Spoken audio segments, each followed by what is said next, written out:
All right, just got off the bus. Um, I wanted to show you something real quick. Yeah, I'm getting old. I am getting old as a motherfucker. But this is the camp I went to, and it'll be funny. So I don't want to work with kids because I feel like I'll get fired for telling them the truth. On, not like I wouldn't want to ruin their them being kids, but I would check, like when I worked at that nursing home and how I put a lot of people in check who was doing fuck shit. I would put a lot of like counselors in check, because they hire, I'm just going to keep it real with you, in black communities, they hire the most ghettoest people to do jobs like camp counselor, teacher, fucking, what do you call it, nurse, anything you could think of, like that's menial. They hire some of the worst people. But this is where I went to camp at 9, 10, so the 8, 9, 10, so 03, 04, and half of 05, I went here as a kid. And I'm just gonna run down to you what I remember. So this all was here, the grass was here. We played baseball here, kickball. We ate lunch under that little shelter you see. They keep good care of the playground. I don't remember the playground too much. Maybe they did a remodel. I don't know. I think it was just the same. My brother, he went to camp with me halfway in 04, not all the way, because he was at a program called PFL. It's not open no more. But this is where I went to camp, and I won a trophy in 03 for camper of the year. I won a trophy. Obviously, being autistic, you're not going to cause a lot of trouble as a kid. You're going to be real quiet. You're going to be to yourself. And they appreciated that, because a lot of kids were wild there. They had behavior problems, and I didn't have behavior problems. I had more of social issues that I was not aware of until like the end. Literally, when camp ended, that's when I began to notice a difference in me. But this is where I went to camp. I'm just trying to think back. So, funny ass story. It was this kid. I ain't gonna say his last name, but his name was Gabriel. He used to pretend to be a dog, and he used to chase me in this fucking field right here. He would chase me, and I would always get scared, because I was like, bro, why are you chasing me like a damn dog? And he went to summer school. He was in summer school, so he would come to camp like late. I don't know why. I feel like I do as an adult, but him and his brothers, they all wore the same clothes. They all wore white shirts and short white tees and shirts and shorts. And I was always wondering, why is that? Why do they wear white tees and shirts? I ain't gonna say on camera, but it's a good possibility. Well, y'all know, this is a pretty mature audience. Y'all adults, y'all know why. But this is where I went to camp at. Yes, sir. I went to camp here. I'm just thinking back to this game called NFL Street, the first one. I was really obsessed with that game. I remember our dad took us up here for something. I don't remember what it was. All I'm thinking is the Philadelphia Water Department is around here. So maybe, I don't know, maybe he had to pay a bill or something. I don't fucking know. But all I know is I wanted to stay in the house. It was summertime. I wanted to stay in the house and play video games. And he had us come with him.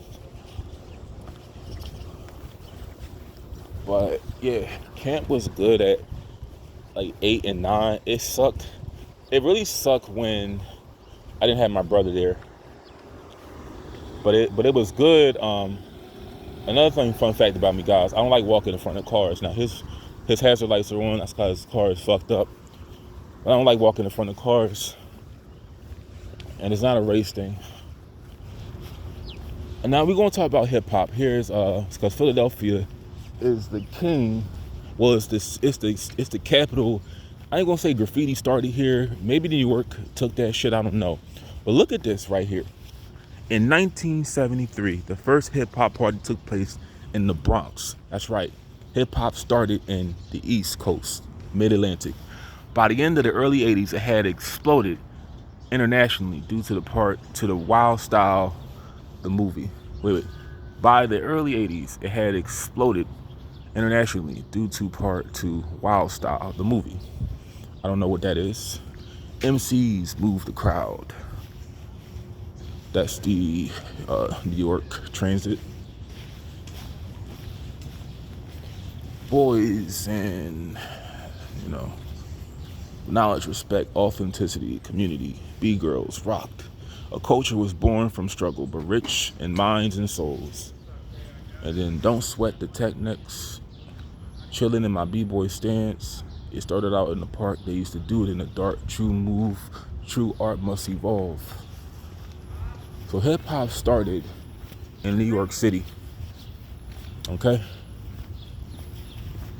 And I see a bunch of black people. I'm just saying, I want to debunk that whole myth that non-FBA people started hip hop.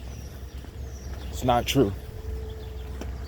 And it doesn't matter to me, because hip hop, anybody can take. Let me tell you this about black culture.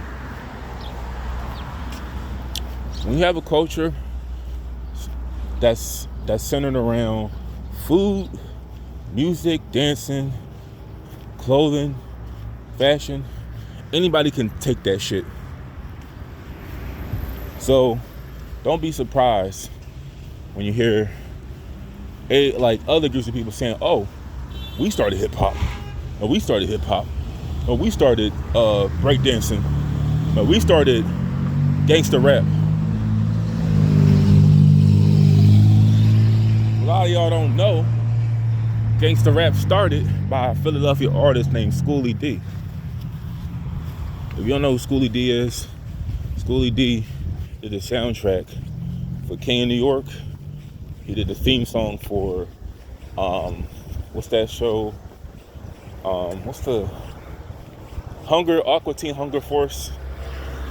Hey, Aqua Teen Hunger Force. I got like his songs. I like 5 of his songs I like on my YouTube playlist.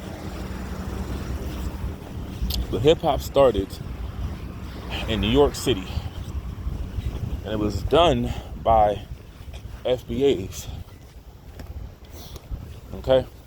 See, one thing about hip hop, it's hard to. You can't get into no hip hop debates because they get too heated. Oh, who's the greatest rapper alive? If I say Jay-Z, somebody's gonna say Lil Wayne. Somebody's gonna say Tupac. And somebody's gonna say Biggie. So try not to get into hip hop debates. That's a little lesson for you. Hip hop started in the Bronx. But let me tell you this though. Don't like worship. This is why I feel like our culture needs to be more related to like math, science. Because it's like I said, it's very easy to take rap, soul food. Anybody can take that. You have Asian people that cook soul food. And you have black people that support their stores. You telling me 200 years from now, if black people, I assume we're not going to exist around this time, 200 years from now, you telling me they won't lie and say that Korean people started soul food? Come on. And this is a culture that is so easy to hijack. I mean, what do you expect? You're going to have people. And think about this too. I just told you, you have Koreans that own soul food restaurants in the hood. Crown's Fried Chicken. Most of it is their spit and their germs in your food, and you eat that garbage. They selling you soul food, selling you black eyed peas. You got an Arab selling you your own culture. Be ashamed of yourself.